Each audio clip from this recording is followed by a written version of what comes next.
오늘 하나님께서 우리에게 주시는 말씀 함께 읽습니다. 룻기 1장입니다. 룻기 1장입니다.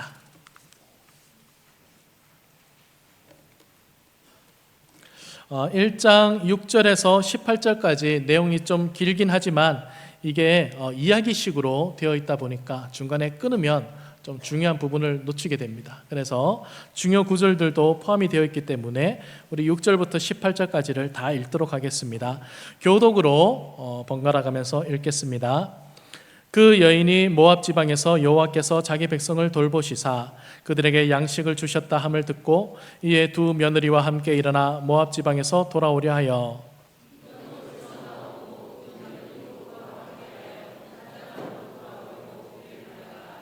나오미가 두 며느리에게 이르되 너희는 각기 너희 어머니의 집으로 돌아가라.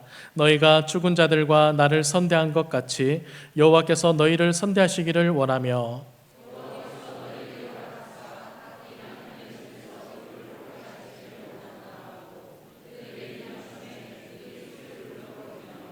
나오미에게 이르되 아니니이다. 우리는 어머니와 함께 어머니의 백성에게로 돌아가겠나이다 하는지라.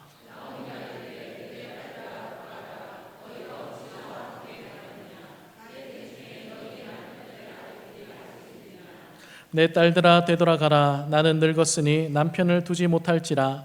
가령 내가 소망이 있다고 말한다든지 오늘 밤에 남편을 두어 아들들을 낳는다 하더라도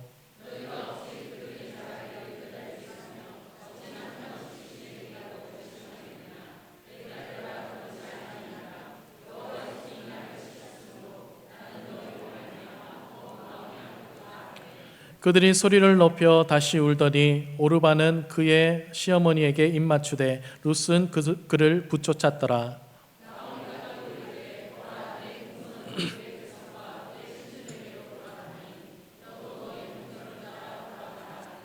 룻이 이르되 내게 어머니를 떠나며 어머니를 따르지 말고 돌아가라. 강권하지 마옵소서. 어머니께서 가시는 곳에 나도 가고 어머니께서 머무시는 곳에서 나도 머물겠나이다.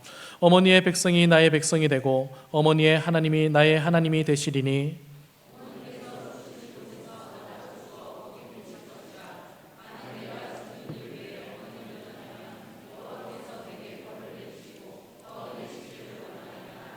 함께 읽습니다. 나오미가 룻이 자기와 함께 가기로 굳게 결심함을 보고 그에게 말하기를 그치니라. 아멘.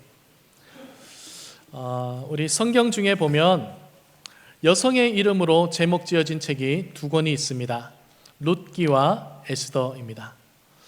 이 두 여성이 살았던 시대는 약 500년 정도의 간격이 있습니다. 룻은 사사 시대에 살았던 여성이고 그리고 에스더는 포로기 시대에 살았던 여성입니다. 둘의 신분도 다릅니다. 룻은 이방 모압 여인이었으며 그리고 집안 형편이 매우 어렵고 가난한 사람이었습니다. 반면 에스더는 유대인이었고 그의 신분은 왕비였죠. 이렇게 두 여인은 시대와 또 신분과 삶의 상황이 많이 다르지만 이 책들은 이 여인들의 그 삶의 이야기를 중심으로 하나님의 섭리 그리고 하나님의 성품, 하나님의 사랑을 드러내고 있습니다. 각 시대에 꼭 있어야만 했던 중요한 역할을 담당했던 이 여인들, 그리고 그 여인들의 뒤에서 역사하신 하나님의 섭리와 그 섭리 속에서 보여주신 하나님의 성품, 이런 모든 것들은 오늘날 우리에게도 여전히 존재하고 있습니다. 우리 삶의 자리에, 우리 삶의 이야기에 똑같이 존재하고 있고 경험되는 살아있는 말씀이라는 것입니다. 오늘 그 가운데 룻기 말씀을 우리가 볼 것입니다. 룻기 말씀에 하나님이 어떤 섭리로 역사하셨고 하나님의 성품, 그 사랑은 어떻게 드러났는가 우리 말씀을 통해 보도록 하겠습니다. 먼저 룻기의 시작 부분을 보면 룻기는 나오미의 이야기로 시작이 됩니다. 나오미가 거의 주인공이죠. 룻도 주인공이지만 나오미도 반주인공입니다. 이 나오미가 그의 남편 엘리멜렉, 나오미와 그 남편 엘리멜렉은 베들레헴에 살던 사람들이었습니다. 그런데 어느 날 흉년이 들었습니다. 흉년이 들자 자녀들을 데리고 이웃 나라인 모압으로 이주를 하게 된 거였습니다. 그러나 이 모압은 어떤 나라입니까? 이스라엘과 적대 관계에 있는 나라입니다. 신명기에 보면 이 모압 나라 사람들은 10대 후손뿐만이 아니라 영원히 여호와의 총회에 들어오지 못할 것이다. 하나님의 큰 진노와 저주가 있었던 민족입니다. 느헤미야 시대 때는 이 모압 여인들과 유대인 자녀들이 결혼한 것을 가지고 아주 크게 사회적으로 문제가 된 때가 있었습니다. 느헤미야가 옷을 찢고 통탄하며 어떻게 우리가 저 모압 여인들과 혼인을 시킬 수 있느냐, 당장 이혼하라 라고 해서 강제로 이혼시켰던 사건도 있습니다. 그 모압에 지금 이사를 간 겁니다. 나오미의 두 아들의 이름은 말론과 기련입니다. 말론이 형이고 기련이 동생입니다. 각각 이름의 뜻이 있는데 말론은 병약한이라는 뜻이 있습니다. 약하다. 그리고 기련은 낭비되다, 소진되다 라는 뜻을 갖고 있습니다. 이름이 둘 다 뭔가 허약한 느낌이 있죠. 그래서 일부 학자들은 이 이름으로 비춰보았을 때 이 나오미의 두 아들은 처음부터 어렸을 때부터 몸이 약했을 것이다 라고 추정을 하고 있습니다. 왜 그들이 기근을 만나서 모압으로 이사갈 수밖에 없었는가? 아마도 아이들을 먹여 살리기 위해서 그러지 않았을까? 그리고 이 시대는 사사시대입니다.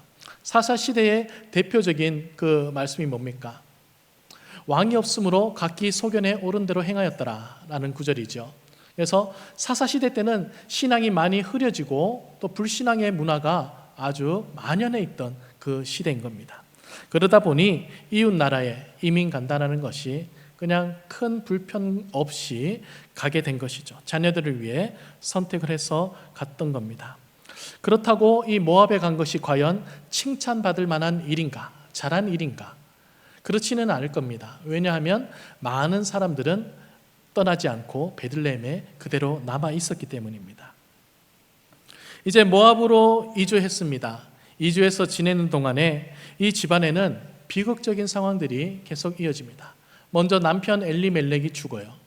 그리고 두 아들과 셋이서 살다가 아들들이 성장하자 모압 여인들과 결혼을 시킵니다. 그런데 이 아들들은 그 이름대로 병에 걸려서 죽게 됩니다. 그게 10년 정도의 세월이에요. 나오미가 이민을 가서 10년을 지내는 동안 이런 풍파와 그리고 시련을 겪게 된 것입니다. 그녀는 왜 이런 고통을 당해야 했는가? 그 이유를 따지고 든다면 우리가 정확히 알 수는 없습니다. 원래 일어났었어야 될 일이 단지 그 시기에 그 자리에서 일어났던 것일 수도 있고 아니면 하나님의 어떤 메시지가 담긴 사건이었을 수도 있죠. 그런데 중요한 것은 우리가 답을 찾을 수 없는 이 문제의 원인과 이유를 발견하기 위해 에너지를 쓰는 것이 아니라 이 원인 그리고 이 사건 뒤에 하나님은 무엇을 하셨는가에 초점을 맞춰야 된다는 겁니다. 하나님은 이 고통의 상황 속에 이 갑자기 닥쳐온 이 시련 속에 무엇을 하고 계셨는가?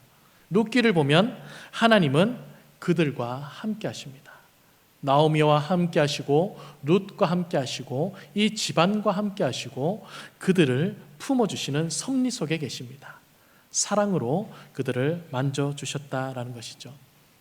하나님은 우리가 어떤 실수를 범하든 어떤 곤란한 상황 속에 있든지 반드시 우리를 지켜주시고 우리에게 좋은 것을 주기 위해 준비하는 분이시라는 것을 잊지 말았으면 좋겠습니다. 그리고 하나님은 반드시 그 상황 속에서 우리에게 사랑을 베풀어 주십니다. 그 사랑은 어디를 통해 오느냐? 우리의 가까운 사람들을 통해서 하나님의 사랑을 베풀어 주십니다. 나오미는 남편과 두 아들을 잃어버린 후에 이제 오늘 본문 말씀이 시작되는 부분이죠. 베들레헴에 다시 곡식이 자라난다라는 소식을 듣게 됩니다. 그리고 고향 베들레헴으로 가야겠다라고 이주를 결심하게 됩니다. 사실 모압으로 이사 왔던 나오미의 생활은 어떠했을까요? 이것을 한번 생각해 보신 적이 있나요? 적국에 간 것 아닙니까? 모압 입장에서 보면 이 나오미는 이방 여인입니다. 지금 나오미는 나이도 많고 그리고 과부가 되었어요. 자기 나라도 아닌 적국의 나라에서 이민자가 되어 이방인이 되어 나이도 많고 과부가 된 이 나오미가 살아가는 삶의 모습은 굉장히 힘들었을 것입니다. 타국살이가 얼마나 힘든지는 여기 계신 우리 주님의 교회 성도님들이 더 잘 아실 것입니다. 다른 나라에 와서 거한다는 것, 거기에 있으면서 얼마나 많은 외로움과 그리움 그리고 억울함과 답답함을 우리가 경험하고 살고 있습니까? 나오미도 마찬가지이죠. 그러다 보니 고향으로 다시 돌아가겠다라고 결정한 것은 참 현명하고 어떻게 보면 당연한 결정을 내렸던 것이죠. 근데 문제는 나오미가 베들레헴으로 돌아갔을 때 그녀는 어떻게 살게 될 것인가입니다. 인도네시아에 계신 우리 성도님들도 그런 고민을 많이 할 거예요. 한국에 돌아간다면 어떻게 살아야 되지? 나오미도 마찬가지입니다. 나이 많고 과부가 된, 그리고 더 이상 보살펴 줄 사람이 없는 나오미가 고향에 돌아간다 한들 누군가가 그를 지켜주는 것이 아니라 혼자 힘으로 살아내야 돼요. 어렵기는 매 한 가지라는 겁니다. 그런 상황 속에서 이 며느리들과 길을 떠납니다.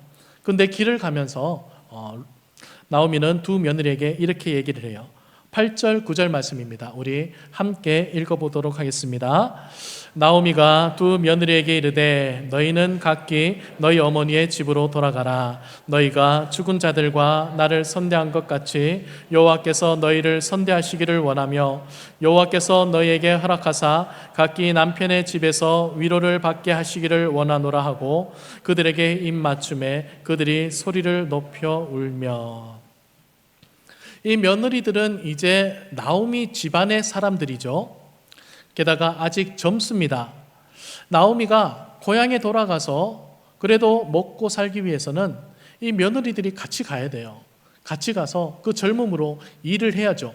어떻게든 먹을 걸 구해와야 세 식구가 먹고 살아갈 수 있습니다.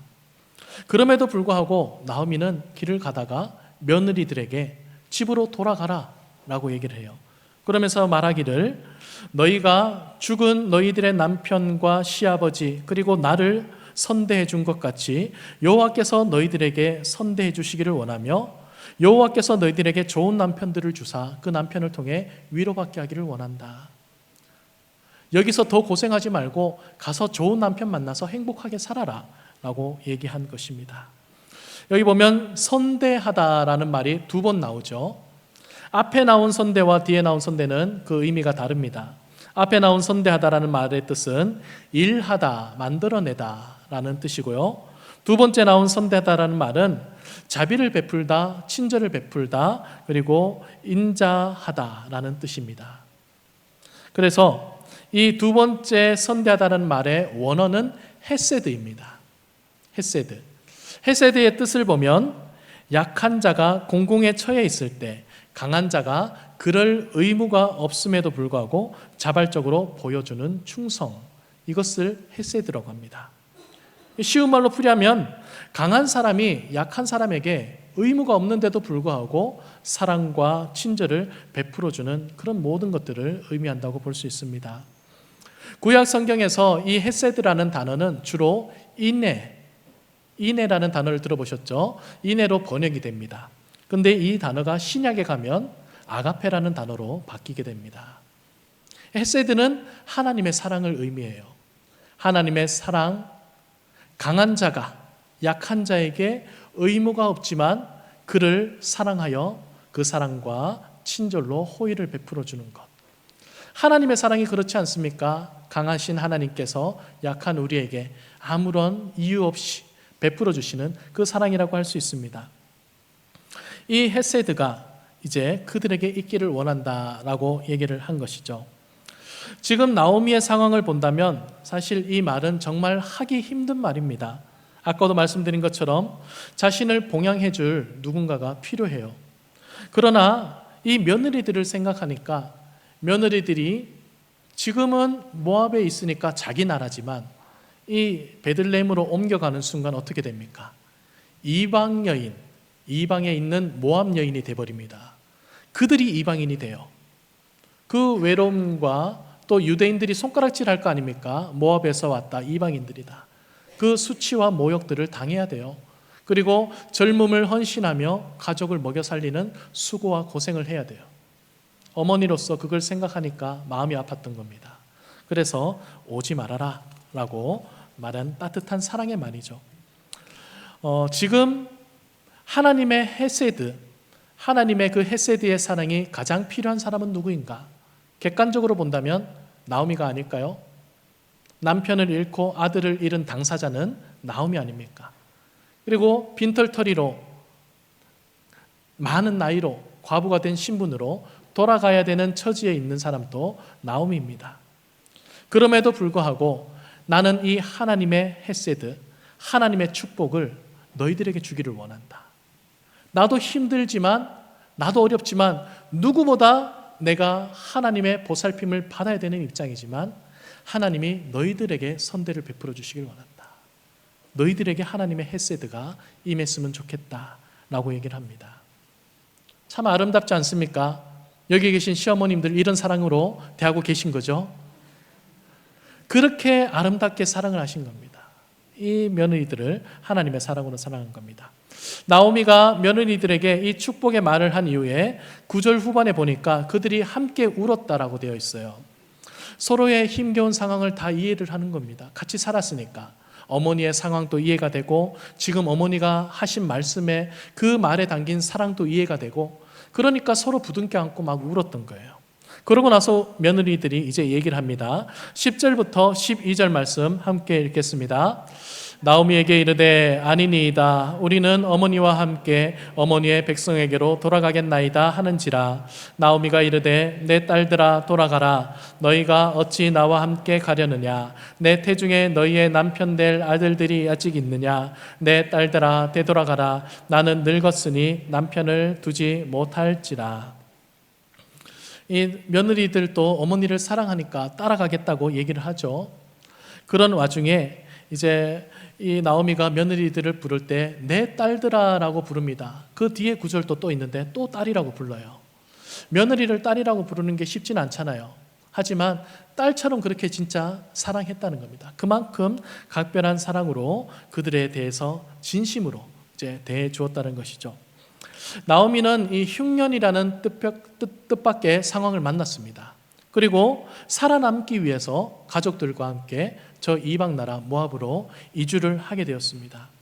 그것을 죄라고 규정할 수는 없는 거지만 하나님이 기뻐하실 만한 그런 좋은 선택은 아니었을 겁니다.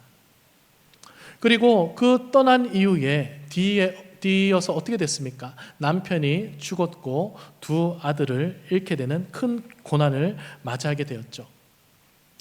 실패한 인생, 잘못된 선택을 한 인생, 그리고 수많은 고통과 고난과 또 이 환란의 파도가 몰아치는 이 파란만장한 인생, 지칠 대로 지친 이 나오미였지만 그녀는 그럼에도 그 상황에도 하나님의 사랑을 베풀 줄 아는 사람이었다라는 것입니다. 자신의 상황이 극도로 어려워도 다른 이를 위해 축복을 빌어주고 최선의 사랑을 보여주는 사람, 그게 지금 나오미를 통해 보여주고자 하는 모습입니다. 며느리들의 이 반응, 어머니를 위해서 울고 어머니 저희도 같이 갈게요 하고 막 애원하고 하는 모습을 봤을 때 평상시에 이 나오미가 얼마나 잘해줬을지는 우리가 충분히 짐작할 수 있습니다. 아마도 이 모압 여인 며느리들은 이 나오미를 통해서, 시아버지를 통해서 자신들의 남편 말론과 기련을 통해서 하나님의 사랑을 배웠을 거예요. 하나님이란 어떤 존재이구나, 하나님의 사랑은 어떤 모습이구나, 그 사랑을 가진 사람은 어떻게 행동을 하는구나 라는 것을 이 가족을 통해, 특별히 이 어머니를 통해 배웠을 것이라는 것입니다. 나오미는 자신의 실수와 그리고 불행에도 하나님의 사랑을 느꼈어요. 그럼에도 하나님이 지금껏 나를 인도하셨고 나에게 베푸신 사랑이 있다. 지금 보라, 하나님이 다시 우리 고향에 새로운 소식을 들려주지 않는가? 나로 하여금 돌아갈 수 있는 기회를 주시지 않는가? 하나님은 여전히 나에게 사랑을 베풀고 계시다. 그 사랑을 느끼고 또 깨달으면서 내 안에 계속 공급되어지는 이 하나님의 사랑을 나눠주고 싶었던 거예요. 그래서 그 마음이 흘러가는 대로 가까이 있는 며느리들에게 이 공급되어지는 이 사랑의 온기를 나눠줍니다. 하나님의 헤세드, 그 헤세드가 너희들을 풍요롭게 하고 너희들에게 행복을 가져다 주기를 원한다. 그 사랑을 전하기를 원했다는 겁니다. 한 가지 예화를 나누도록 하겠습니다. 러시아 작가인 톨스토이, 그의 작품 중에 사람은 무엇으로 사는가라는 단편 소설이 있습니다. 여기에는 미하일이라는 하늘의 천사가 주인공으로 나와요. 이 천사가 어느 날 하나님으로부터 명령을 받게 됩니다. 저 땅에 가서 한 영혼을 데려와라. 그 영혼을 데려오는 게 미하일의 일이었던 것이죠. 그래서 그 영혼을 데리러 갔더니 이 여인이 방금 출산을 했습니다. 쌍둥이 딸을 출산하고 이제 자기를 데리러 온 천사를 보자 이 여인이 아주 간청을 합니다. 제가 가면 이 딸들은 누가 보살피겠습니까? 우리 가족들을 누가 먹여 살리겠어요? 제발 저를 살려주세요. 제발 이 땅에 남게 해주세요. 그 모습을 차마 거절할 수 없었던 미하일은 알겠다라고 말하고 그냥 하늘로 올라가게 됩니다. 하나님 앞에 섰을 때 하나님이 이 미하일에게 너는 불순종하였구나. 그래서 내가 너를 이 땅에 사람으로 내려보내겠다. 내가 너에게 주는 3가지 질문에 대한 해답을 얻으면 다시 천사로 받아들이겠다라고 과제를 내어줍니다. 그 3가지 질문이 무엇인가? 첫 번째는 사람의 마음속에는 무엇이 있는가라는 것입니다. 두 번째는 사람에게 주어지지 않은 것은 무엇인가? 세 번째는 사람은 무엇으로 사는가라는 것입니다. 이 3가지 질문에 답을 얻어가야 했던 것이죠. 이 땅에 사람으로 보내졌던 미하일은 처음에 알몸으로 추운 겨울날 어느 자리에 놓이게 되었습니다. 막 떨고 있는데 그가 처음 만난 사람은 구두장이 시몬이라는 사람이었습니다. 떨고 있는 이 청년에게 와서 자신의 옷을 벗어서 입혀줍니다. 그리고 우리 집에 가서 몸을 녹입시다 라고 데려가요. 갑자기 집에 손님을 데려가니까 이 시몬의 부인 마트료나가 처음에는 막 화를 냅니다. 갑자기 사람을 데려오면 어떡하느냐. 그런데 이 청년을 보니까 너무 불쌍해요. 옷도 없고 떨고 있고 굶주린 것 같아요. 그래서 점차 마음이 녹습니다. 그래서 이 청년을 위해서 옷을 가져다 주고 따뜻한 마실 것과 음식을 제공을 해주게 됩니다. 그때 이 미하일의 얼굴에 미소가 싹 번져요. 첫 번째 질문에 답을 찾았기 때문이에요. 사람은 그 마음속에 무엇이 있는가? 라고 했을 때 이 두 사람을 만난 미하일은 사람 속에는 사랑이 있구나라는 것을 깨닫게 돼요. 그래서 첫 번째 질문에 답을 얻은 것이죠. 1년이 지났습니다. 열심히 이 시몬 밑에서 구두 기술을 배워가지고 시몬보다 더 뛰어난 구두장이가 되었습니다. 어느 날 부자가 찾아와서 1년을 신어도 찢어지지 않는 튼튼한 장화를 만들어 달라 주문을 하였습니다. 그런데 이 미하일은 천사하고 그 사람의 운명을 볼 수 있는 능력이 있었어요. 순간 이 미하일은 씁쓸한 미소를 짓게 됩니다. 왜냐? 이 부자가 그날 죽을 사람이었기 때문입니다.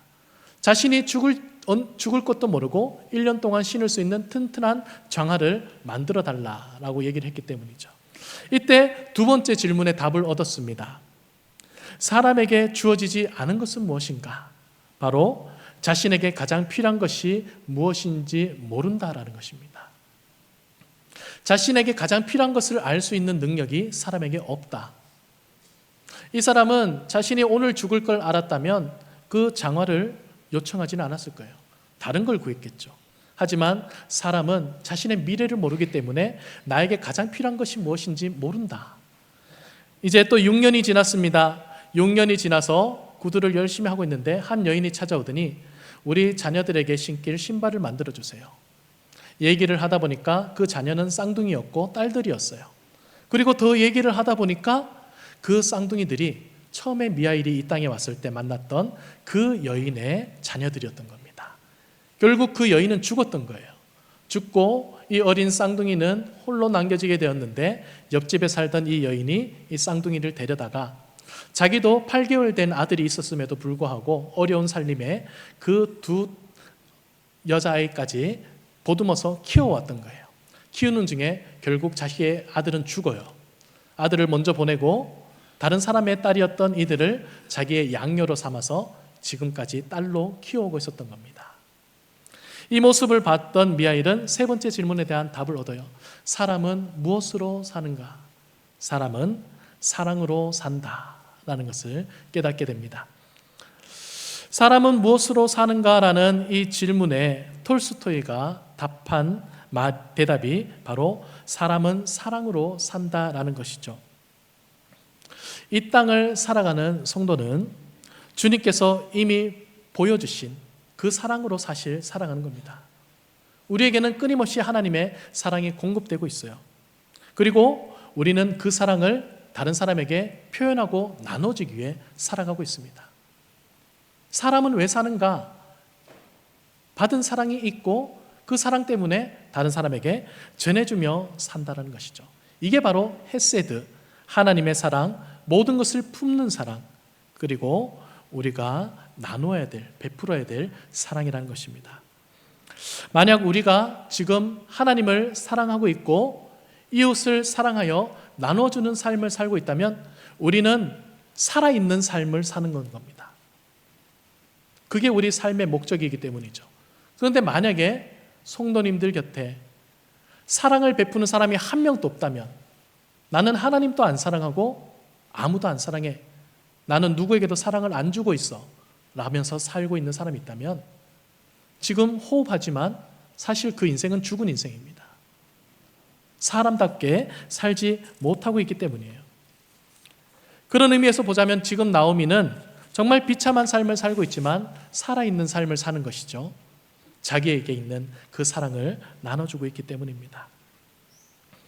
나오미와 이 며느리들의 그 대화 이후에 둘째 며느리였던 오르바는 모압 땅으로 다시 돌아가게 돼요. 그도 어머니를 위해서 최선을 다하고 어머니를 사랑하는 사람이었지만 어머니의 그 간청에 이제 못 이겨 이제 자신의 행복을 찾는 것이 어머니를 위하는 것이겠다 하고 돌아가요. 그러나 이 첫째 며느리 룻은 아주 그 결단이 대단했습니다. 16절 17절 말씀 함께 읽어보겠습니다. 룻이 이르되 내게 어머니를 떠나며 어머니를 따르지 말고 돌아가라 강권하지 마옵소서. 어머니께서 가시는 곳에 나도 가고 어머니께서 머무시는 곳에서 나도 머물겠나이다. 어머니의 백성이 나의 백성이 되고 어머니의 하나님이 나의 하나님이 되시리니 어머니께서 죽으시는 곳에서 나도 죽어 거기 묻힐 것이라. 만일 내가 죽는 일 외에 어머니를 떠나면 여호와께서 내게 벌을 내리시고 더 내리시기를 원하나이다 하는지라. 대단하지요. 무엇이 룻을 이렇게 결연한 사람으로 만들어 주었을까? 아마도 이 룻은 남편인 말론과 그리고 이 어머니에게 엄청난 사랑을 받고 경험을 했던 것 같습니다. 사랑을 받아 보았기 때문에 이 사랑을 이제 나눠주지 않고는 버틸 수가 없는 충만함이 있었던 것이죠. 여기 보면 룻은 어머니와 완전 한 몸이 되기를 원해요. 어머니와 얘기하는 게 이 구절에 어머니라는 이름이 8번이 등장합니다. 어머니가 가시는 곳, 어머니가 머무시는 곳, 어머니의 백성, 어머니의 하나님, 어머니가 죽으시는 곳에 나도 죽겠습니다 라고까지 얘기를 하죠. 하나님의 사랑을 나눠줬던 그 나오미에게 룻도 사랑을 나눠주고 있는 겁니다. 룻 또한 자기가 가진 게 아무것도 없잖아요. 이 집안에 며느리로 왔는데 뭐가 있겠습니까? 가진 것도 없고 오로지 젊음밖에 없는데 어머니를 자기 목숨 다해서 봉양하겠다고 자기 가진 그 하나를 그 목숨까지 드릴 각오로 어머니께 사랑을 지금 말하고 있는 거예요.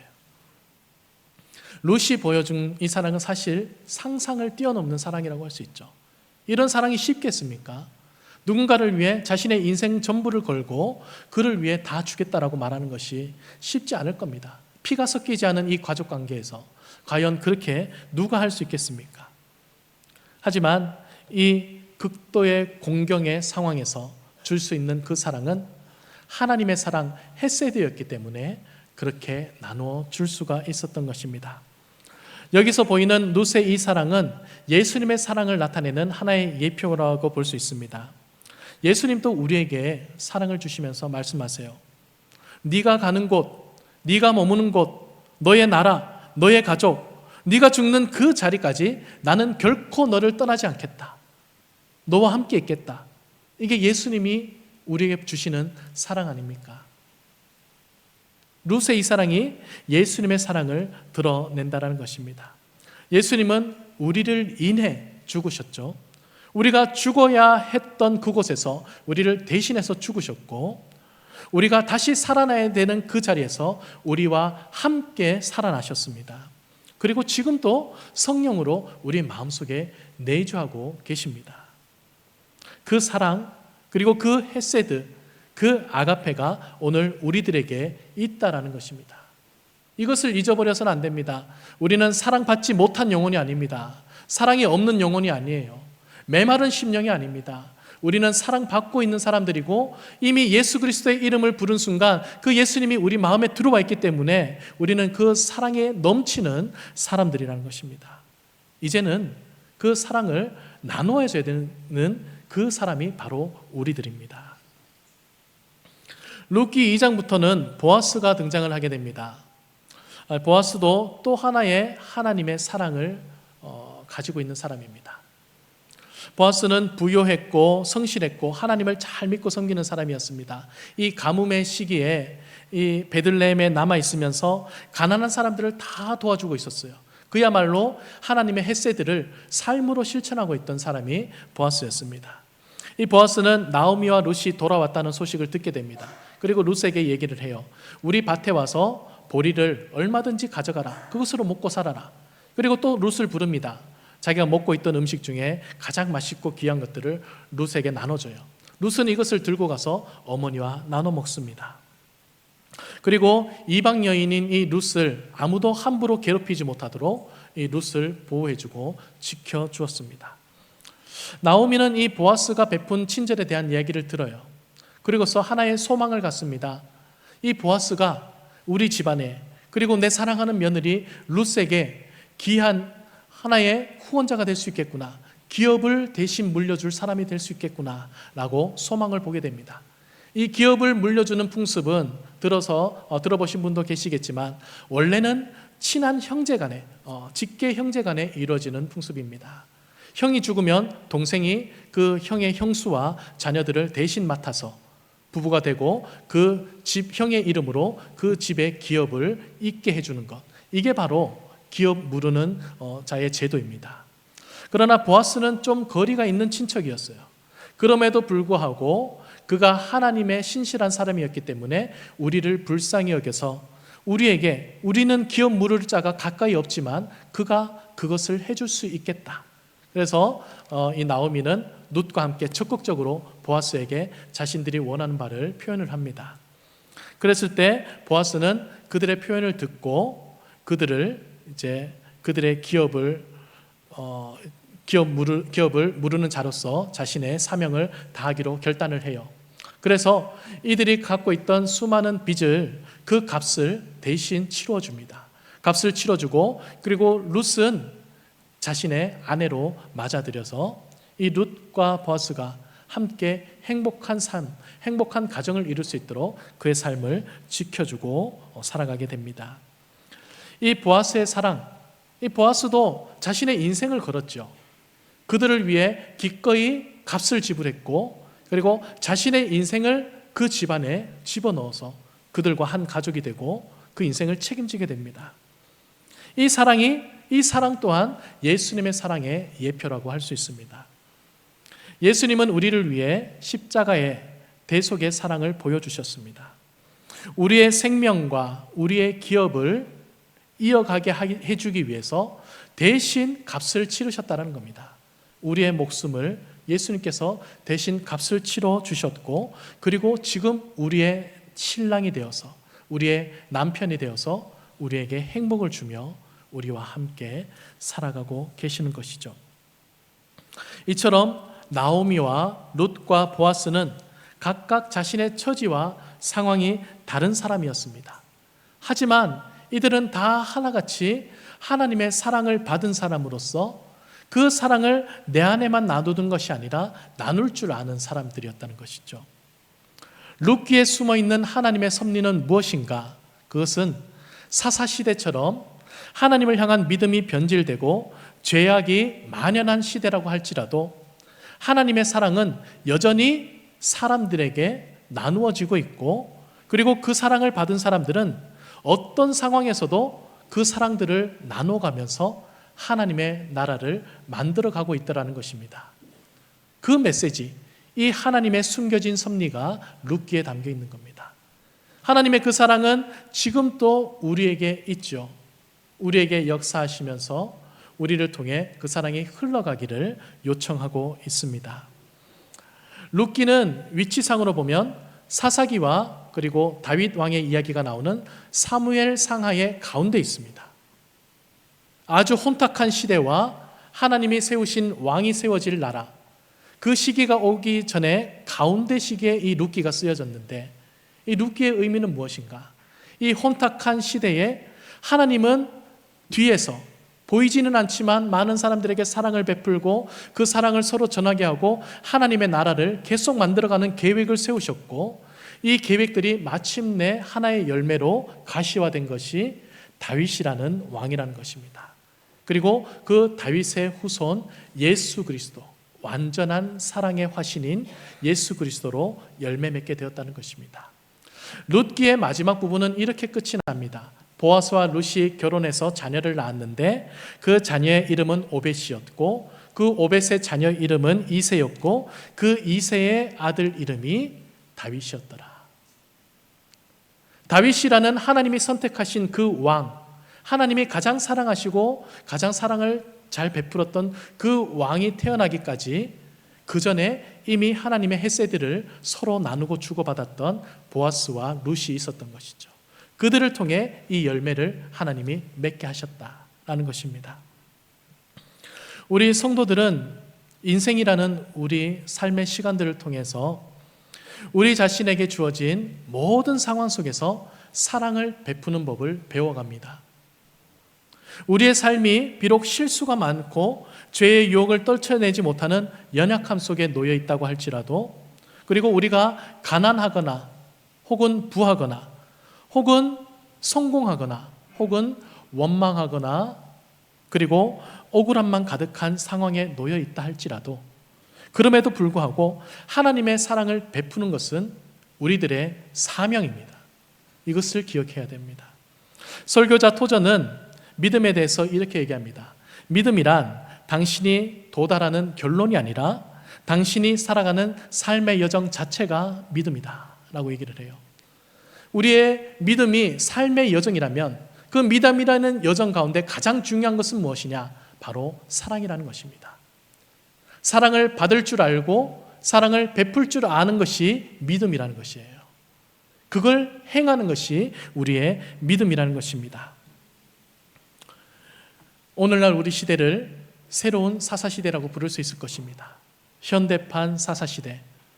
예수 그리스도 왕은 오셨으나 왕을 왕답게 우리가 바라보지 못하고 우리 각자가 이 시대의 왕이 되어서 각기 소견에 오른 대로 신앙생활을 하고 있는 이 현대판 사사시대, 하나님을 믿는 믿음이 무너지고 불순종하는 세대가 만연하며 하나님을 따르지 않는 것이 당연시되는 이 시대에 여전히 하나님의 사랑은 우리에게 나눠주고 있습니다. 이 시기에도 하나님은 하나님의 사람들을 불러서 우리에게 지속적으로 헤세드를 베풀어 주십니다. 받기만 하실 겁니까? 받은 사랑을 나눠주시기 바랍니다. 이 사랑을 나눔으로 이 사랑을 우리 가정에서, 우리 직장에서, 그리고 내가 처한 모든 관계와 삶의 자리에서 이 하나님의 헤세드를 우리가 흘려보냄으로써 우리가 살아가는 이 시대와 이 모든 자리가 다 하나님의 나라로 되어질 수 있도록 만들어가는 우리 귀한 성도님들 되시기를 소망합니다. 함께 기도하겠습니다. 하나님 아버지, 룻기를 통해 하나님의 사랑 헤세드를 보았습니다. 하나님이 우리를 향한 그 사랑이 얼마나 크고 넓고 위대하신지요. 하나님의 그 사랑을 경험하고 깨달은 사람들은 자신이 얼마나 극심한 고통과 환난 중에 있다 할지라도 그 사랑을 나누게 됨을 보게 되었습니다. 우리 안에 넘쳐나기 때문에 그 사랑을 나눠주지 않고서는 견딜 수가 없는 것입니다. 그 사랑이 이미 우리 안에 있습니다. 하지만 우리는 사랑받지 못했다 말합니다. 사랑이 없다 말합니다. 내가 이 상황에 누구를 사랑할 수 있겠는가라고 말하고 있습니다. 아버지 하나님, 사랑을 나누게 하여 주시옵소서. 우리의 믿음이 그 사랑을 나누는 신앙의 여정이 될 수 있도록 하나님 함께하여 주시옵소서. 받은 것을 기억하는 사람이 되게 하시고 내 안에 넘쳐나는 사랑이 되게 하여 주시고 내 어떤 상황이든지 간에 그 사랑을 나눌 때에 내가 더 풍요로워지고 내가 머무는 그 자리가 하나님의 나라가 되어지는 그 역사를 눈으로 보게 되는 우리 귀한 주님의 교회 성도님들 될 수 있도록 하나님 축복하시고 함께하여 주시옵소서. 예수 그리스도의 이름으로 기도드리옵나이다. 아멘.